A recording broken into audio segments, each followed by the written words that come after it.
Good morning, everyone. Good morning. Good morning. What a wonderful day it is outside today. Can we believe the weather? It's gorgeous. It's February the 16th, 2016, and we are in real spring weather already.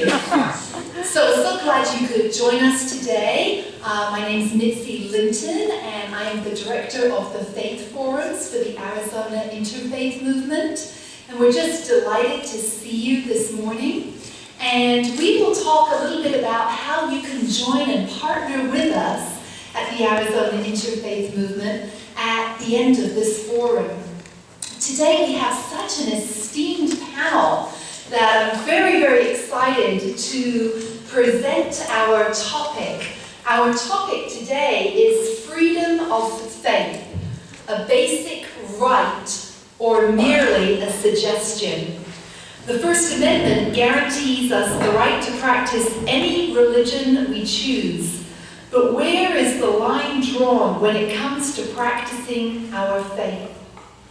Should prayer be allowed in schools? Does fundamentalism infringe on the rights of others?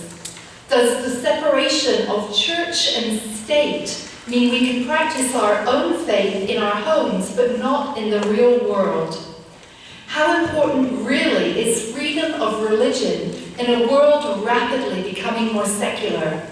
And what about religious extremism?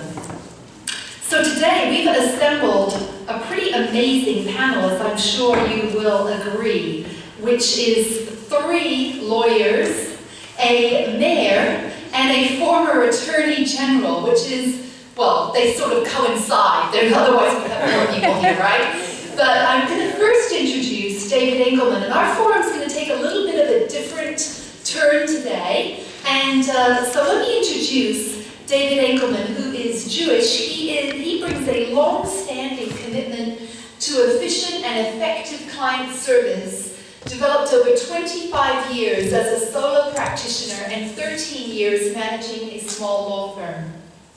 He integrates that style with a similar commitment to providing quality legal services to his clients. The success of this approach is evidenced by the retention of clients for over 30 years. That's really amazing, David. Well, except it's 40, but don't. Oh, 40! Wow! Yeah. Pass the mic. Oh, I'm not ready yet. I want to tell more about you. He's an experienced attorney whose practice focuses on commercial law. He has engaged in a wide variety of areas over his career, but concentrates his practice on insolvency issues, debt resolution, business matters, and banking and credit union law. Much of his practice is in the United States Bankruptcy Court, handling primarily business matters. He has a significant practice involving the defense of avoidance actions in the bankruptcy court. David handles complex business disputes, drafts, commercial loans for lenders, and advises credit unions on issues ranging from bankruptcy to regulatory matters. And David also served as one of our board members for the Arizona Interfaith Movement, and also was a Golden Rule awardee. And he received that for business in 2012. He's really an amazing man. So please help me welcome David Engelman.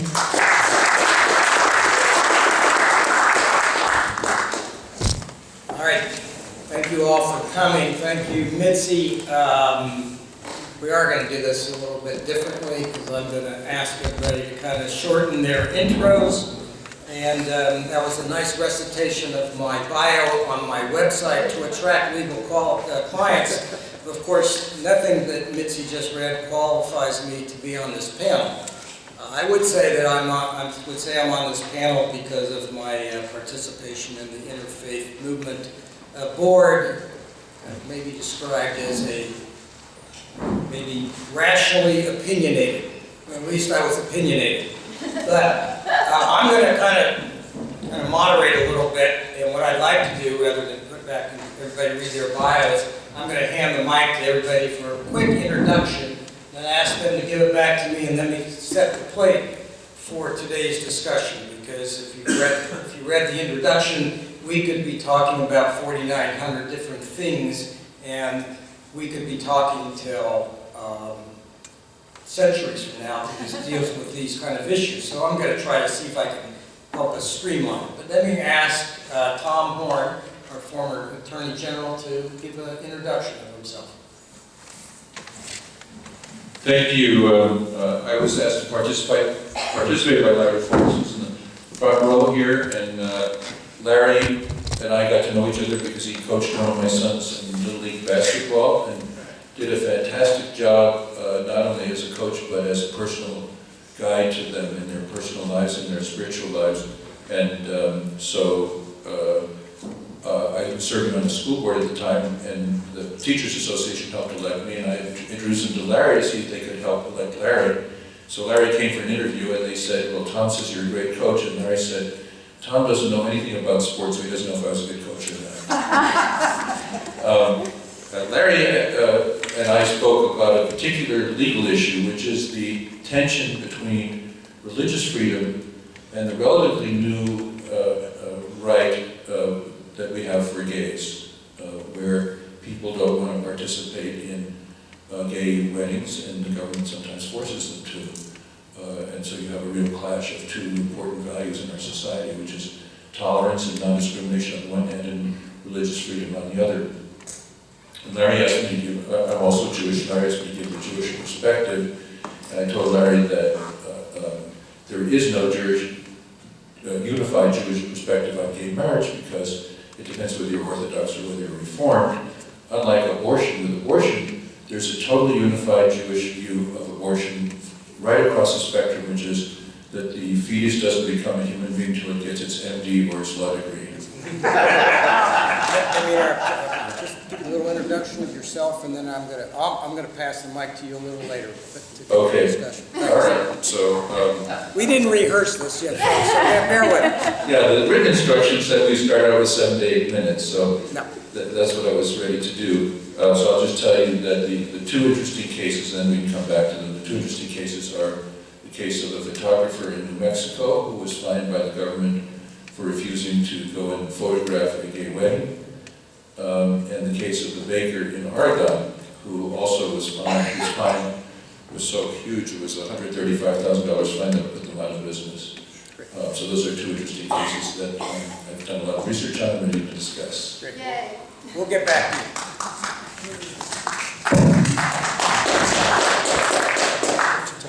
Thanks, Tom. So let me introduce and hand it over to Gary Young. He's from the Unification Church. Yes. Good morning, everyone. Again, my name is Gary Young. I'm a member of the Unification movement. I've been involved in the Unification Church and many of its different activities for 40 years. I met the Unification Church while I was a student at Arizona State. I was inspired by their worldwide vision and their expectations of what we could do in society. My mission life, actually, I've spent 21 years as a full-time missionary. I began as a local missionary doing all sorts of activities for the church, from raising funds in vans, to witnessing on street corners, to meeting people in their homes and talking about religious life. I spent 7 years after that working in interfaith. I was the founding director of a program called the Religious Youth Service, which was a training program for youth leaders from religious institutions from all over the world. So I ran these programs for 7 years. It is a program that's still going on after all these years. And we have trained anywhere from 8,000 to 10,000 youth leaders from around the world in interfaith activities. I then spent another 7 years working in international development. I ran a small nonprofit that delivered services to countries around the world. After those 21 years, I came back to Arizona and established my own consulting practice. That consulting practice was based on a lot of what I learned in international affairs and gave me the opportunity to do business in many different directions. So the past 20-some years, I've been an independent consultant and worked on many, many different kinds of projects internationally and here. And hopefully hopefully that experience will allow me to contribute something to this panel of lawyers. Thank you.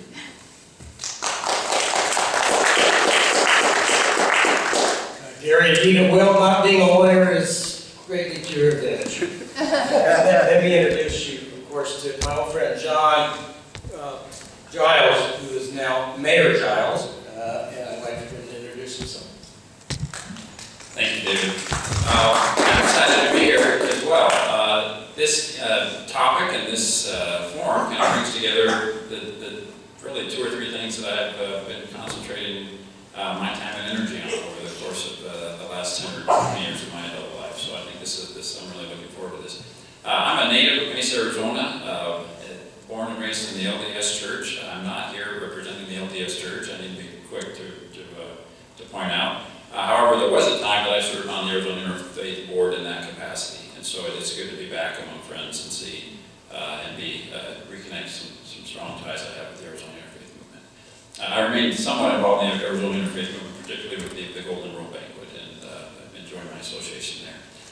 I am, as has been noted earlier, an attorney. I'm sorry, by profession, but I'm recovering. The last couple of years I've served as the mayor at Mesa. So I have some, some foot still in the legal world, but also somewhat in the political world, something maybe like Tom. And then also I think in the religious and interfaith world. So what an interesting topic. This is really the topic of our time. Not a week or 2 goes by that you don't see something on the front page of the newspaper that really directly relates to the topic that we're discussing today. It's been even locally. So I appreciate the opportunity to participate in the discussion.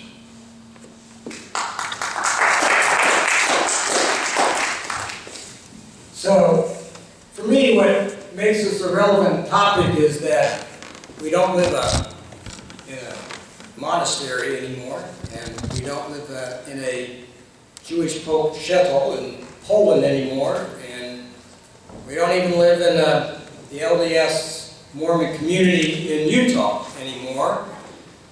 There may be some isolation, but if there is isolation, that is obliterated by the advent of technology and instant communication. So we have the clash of cultures and we have the clash of religion. We have President Rouhani coming from Iran to Italy, meeting with the premier and asking that the nude sculptures be covered because it offends his religious sensibilities. And then he goes on to France and says, I'm not going to drink wine, and that results in no meeting because the French insist upon drinking wine.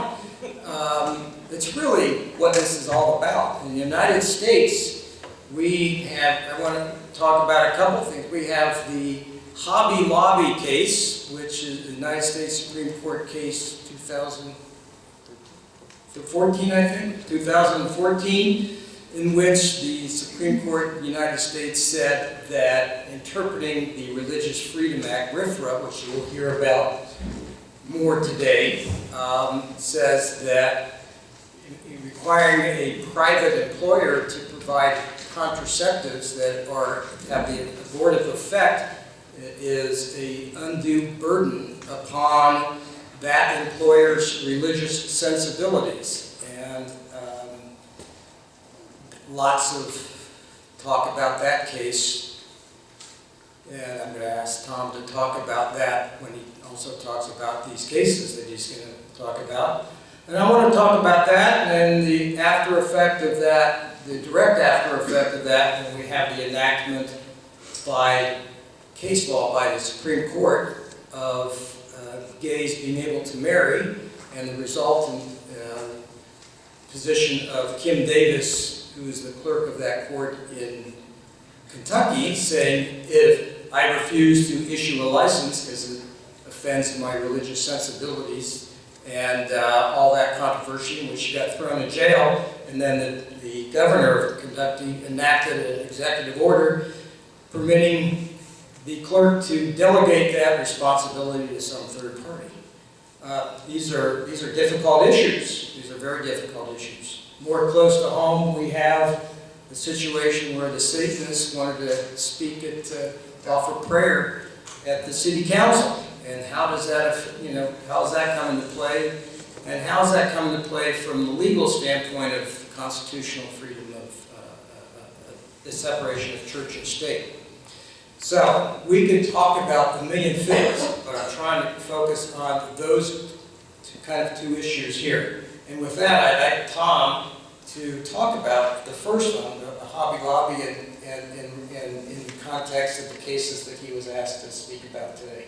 Tom, I turn it to you. Okay, I'll talk very briefly about Hobby Lobby in West Virginia because I really came prepared with a lot of research pursuant to my discussion with Larry about the gay rights versus religious rights issue. Hobby Lobby shows a definite change in the view of the law toward corporations. When I was in law school, they said corporations did not have rights because a corporation has neither a soul to be damned nor an ass to be kicked.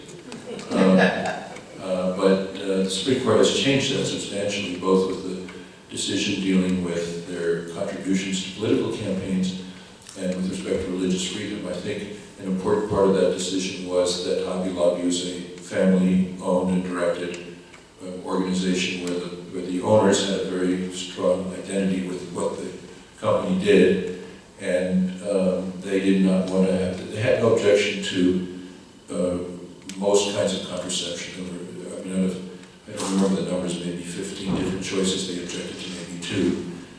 They only objected to those that involved aborting a fetus that had already been formed. And the court held that it was an unjustified intrusion in their religious freedom to require them to give financial support to something that was repugnant to their religious beliefs. But it was a fairly narrow decision, limited, I think, to the situation where you have a closely held corporation strongly identified with its owners, and where they didn't object to contraception in general, but only to 1 or 2 very limited parts of it. The West Virginia case illustrates, I think, the approach that I'm going to suggest with respect to the major issue I want to talk about involving tension between religious rights and gay rights, and that is that there needs to be accommodation made between both points of view, and that and in West Virginia that accommodation was achieved by the governor making the executive order that allowed other people to issue the marriage licenses, and it really should have come earlier. The whole thing became much too polarized, very unnecessary case of imprisonment, where the governor had the power to simply say if the clerk herself does not want to issue the licenses, other people in her office can issue them. Her religious freedom was protected, and the rights of the gays to obtain their marriage licenses were also protected. And that's the kind of accommodation I think we need to find in all the issues with which we're presented. With the main issue I was asked to talk about, it reached a very poignant place in Arizona because our legislature had before it a bill that permitted religious exceptions to discrimination laws. And I got a call actually from a law school friend of mine who I hadn't heard from in 40 years, but who is openly gay and who called me and I think very upset, fearful that if this law were passed, restaurants could refuse to accommodate him in hotels and so on, and public accommodations could refuse on the grounds that the owners felt that it was contrary to their religion to serve gays. And I reassured him that that was not the intent of the law. The intent of the law was to deal with situations like the one in New Mexico, where a photographer was forced to photograph a gay wedding that he did not want to photograph. It wasn't a wedding, it was a commitment ceremony. Okay. You're getting your facts wrong, and by the way, it was Kentucky, not West Virginia. Okay. I stand corrected, it was Kentucky. But as far as now you sound angry, you're angry at me for some reason. Well, you were making conclusory statements Yeah. where your facts are dead wrong. I gave you 2 examples. I could probably spend the next 10 minutes with the others, but I don't want to take more of your But time. which of my conclusions you disagree with, though? Some of them, no. Some of them, yes. The Hobby Lobby decision, for example, I think was perfectly correct. And you're right. If you read it carefully, it's limited to a Right. small, closely held corporation. Exactly, I didn't indicate that it wasn't correct. I thought I indicated. No, but I'm agreeing with you as. Okay, yeah. In the 2 cases that we have, the photographer and the bakery, my first impression was that the photographer had a much better case than the bakery did, because if you bake something, you send the product out, you're not invited to the wedding, and you don't have to actually participate in the wedding. Whereas with the photographer, it struck me that was really an outrageous case that violated the 13th Amendment, which prohibits involuntary servitude, to make somebody go to a wedding and take pictures, let's say, of 2 men kissing that the person doesn't want to do. And the state, in a country that prides itself on individual freedom, for the state to force somebody to go and photograph something he does not want to photograph and that violates his religious beliefs to photograph, that struck me as a truly outrageous case. I think that was the basis for the Arizona law, which in the national media got misrepresented, and people thought it was much broader than it was intended to be, and resulted in the law not being passed or being vetoed. Now, the Oregon case struck me as less compelling because of the fact you bake a cake and it leaves and you don't actually participate in the wedding. But the more I read about the Oregon case, the more interesting and compelling I thought it was. First of all, as I mentioned earlier, it was a $135,000 fine, which caused them to go out of business. They had to close their shop and work only from home with internet orders, and the father took a job driving a garbage truck. That's a pretty severe sanction for not wanting to bake a cake when there are plenty of other bakers who have been happy to bake the cake. The order that was made awarded $135,000 in damages for what was referred to as emotional, mental, and physical suffering to the lesbian couple. That strikes me as a pretty severe overreaction to having to go to your second favorite baker rather than your favorite baker, and I question the sincerity of that. And then there was an interesting freedom of speech issue, because the people who made the order, and it was the Oregon Bureau of Labor and Industries, which is an administrative, this was what we call administrative order, which is a very interesting issue I'll get to in a minute. They also prohibited them from any communication to the effect that any accommodation would be refused. Now, the couple that owned this bake shop put a sign in their window saying that they were closed, but they said, "This fight is not over, we will continue to stand strong." And the commissioner who issued the order ruled that that was a violation of his order that they not communicate that they would not give accommodations. Well, this is a very interesting free speech issue. They should have a right to express their view as to what their rights are, what their religious rights are. The other side of the story is that we would all agree that one could not post a sign in their shop saying whites only. So there is some legitimacy to an order dealing with communications that have to do with discrimination, but in this case, it would appear to me that it went too far. And I think basically we have an administrative agency that was out of control, imposing a horrendous fine. I mean, even if you felt the people should not be able to refuse a public accommodation like making a cake to a gay couple, it would appear to me that a mutual accommodation would call for a modest or nominal fine, because people could get baked goods from many different bake shops. They didn't have to get it from this particular bake shop. And these people didn't have to suffer these kind of horrendous consequences to their lives. The business destroyed, the husband when running the bake shop, having to take a job driving a garbage truck and so on, and then interference in their ability to speak with the public about their views about their religious lives. The other interesting thing here is we're dealing with an administrative agency order.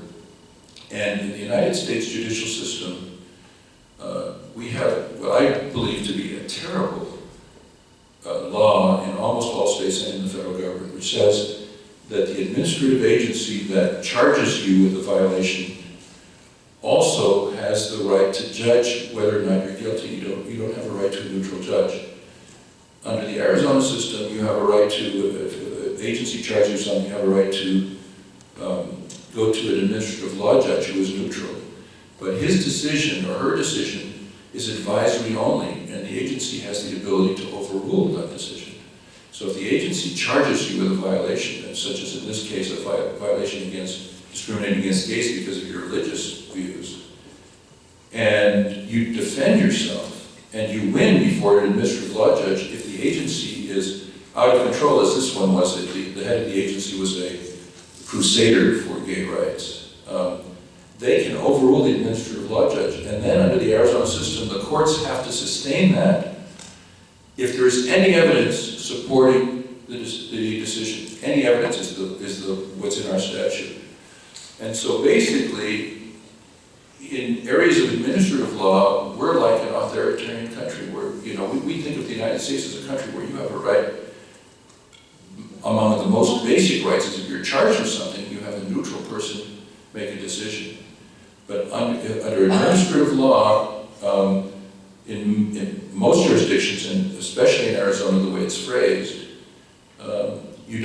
the accuser, the prosecutor, sits as the judge and can accuse you and find you guilty no matter how much evidence you have against that, as long as there's any evidence against you. So if I were in a position to propose reforms, this would be the first area that I would propose reform. I think this Oregon couple, if they had the ability to go to a neutral judge, they would either have won, or at least the fine would have been much more reasonable. They wouldn't have put out of business. So that's a short summary. Thank you very much.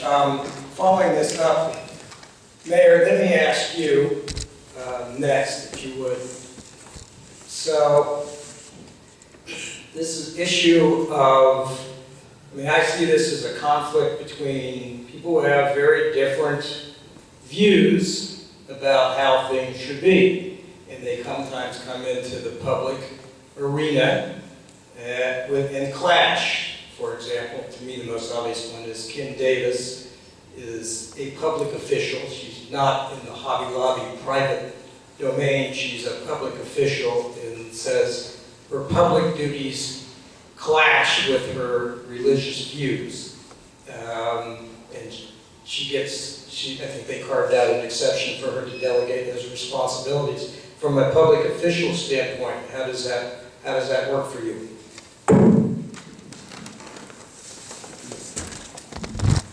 Thank you.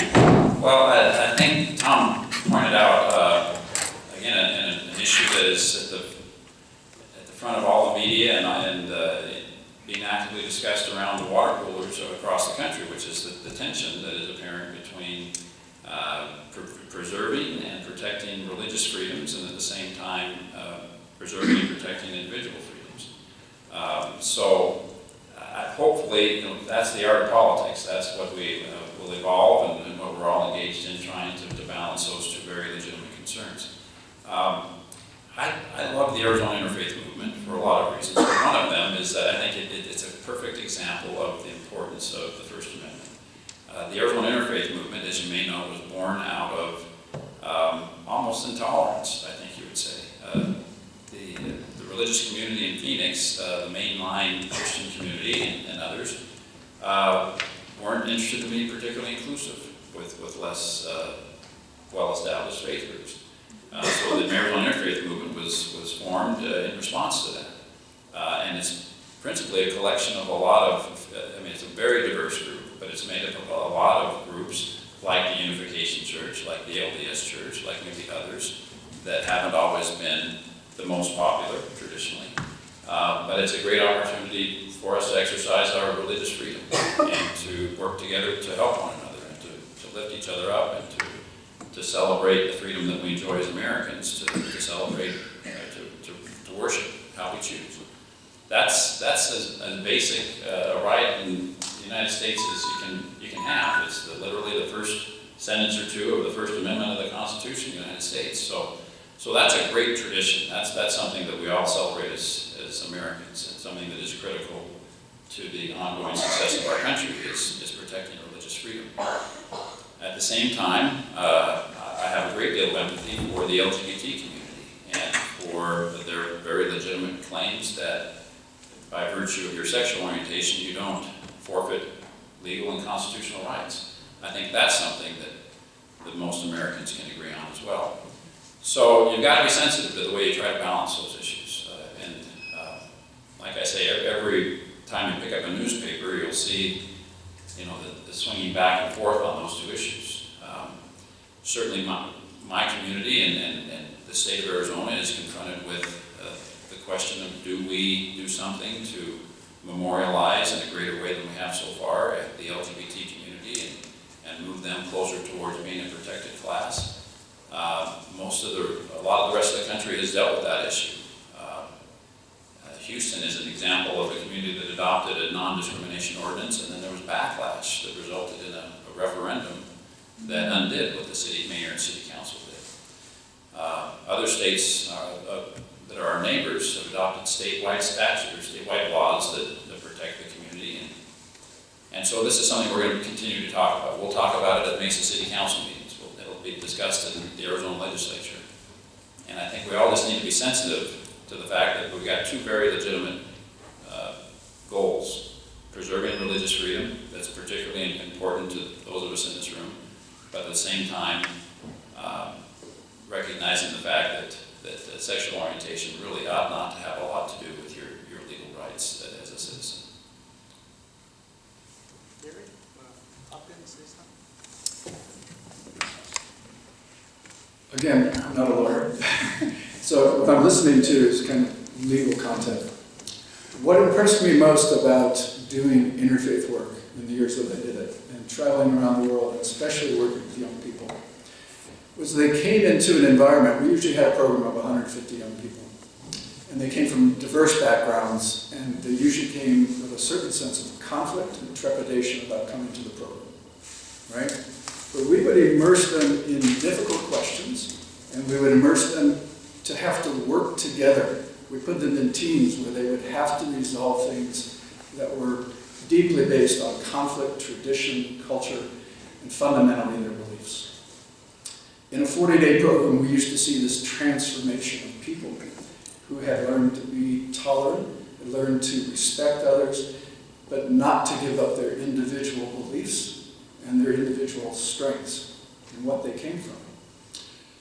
I think the interfaith movement has a particular responsibility and a unique view of what to do in these cultural situations. And sometimes the faith communities are involved, and sometimes the faith communities are not involved. In my opinion, and what I've watched, what Tom was expressing, what Mayor Giles was expressing, too often these things become a political football. They are not based on our culture, not based on our sense of values, and not based on our sense of respect for each other. And consequently, when they become political values, everybody goes to the ramparts, right? And instead of caring about each other, they take out their guns and they begin shooting away. And I think this is typical of our very, very divided country at this point, that these issues should be brought into a national dialogue. They should be expressed openly and freely in that dialogue. And honestly, I don't see that dialogue happen very often. Some of these particular cases, I think, are resonant of that. The Hobby Lobby case was actually brought to court not by the individuals who owned Hobby Lobby. It was brought to court by a nonprofit organization that was funded by evangelical movement, right? So when we bring things into the open forum of public process, We have to be cognizant of who's representing what. Right? So our Constitution, to me, is based on some very simple fundamental things. It's we the people. Right? It's not we the corporations, it's not we the states, it's not we even the national government. It's we the people, and what do we want? And the following part of the preamble is, we seek to create a better union. That means we're seeking to find a place where we all can live with our own respective rights, our own freedoms, and our own abilities to associate however we wish. But within that, there are restraints. So the original founding of the Constitution, the original amendment written by James Madison, is not what ended up in the Constitution. Because in the process of negotiations to create the First Amendment, they eliminated the whole clause of freedom of conscience. Right? It became freedom of religion. There's nothing in there that says freedom of conscience. Well, sort of. But the freedom of conscience was basically stricken out by some of the states because they assumed that that was a right that we already held.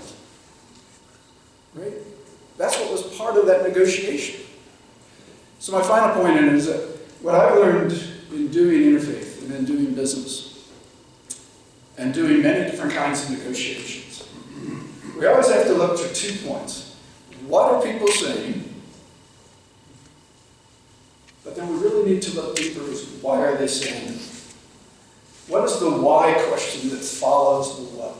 Because if we talk about the why question, we'll understand the dynamics of what really needs to be discussed. And I think in all of these different cases, as they come to court, it's really is who's driving the why questions? And what do we, as the people, wish to have in that discussion? Thanks.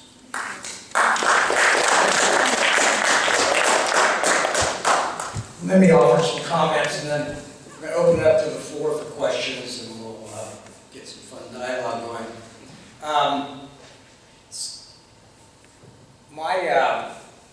My views on a lot of this stuff are formed not from my being a lawyer. So you've heard enough legal talk. How many of you out there are lawyers? 1? All right. 2, and then a few of them. Okay. So the majority out there are not lawyers. I don't want to get too carried away with legal stuff. Legal stuff provides the legal boundaries, but reality is human behavior is going to really is either going to determine whether we can work together or we don't work together. It's not the lawyers, and it's not the Supreme Court justices, new and old. It's my personal philosophy that people ought to be able to express their individual rights, whether they be religious or otherwise, in any way, shape, or form, provided it doesn't infringe upon somebody else's rights. Well, we all agree with that, don't we? All right. The theory is really not too hard to formulate and not too hard to get people to buy into. It's the practical application that makes it so difficult. In the Hobby Lobby case, why the tension was infringing upon the owners of Hobby Lobbies' religious views against abortion, and some of the birth control methods that were part of the New Health Care Act were abortive. In effect, they were after conception. But the effect of that was that there are many women who were deprived access to preventative contraception. So that's the tension. So how does that work? How do we resolve that kind of tension? It's mind-boggling. And I'm sitting up here and in typically my Jewish format, raising the questions without too many answers.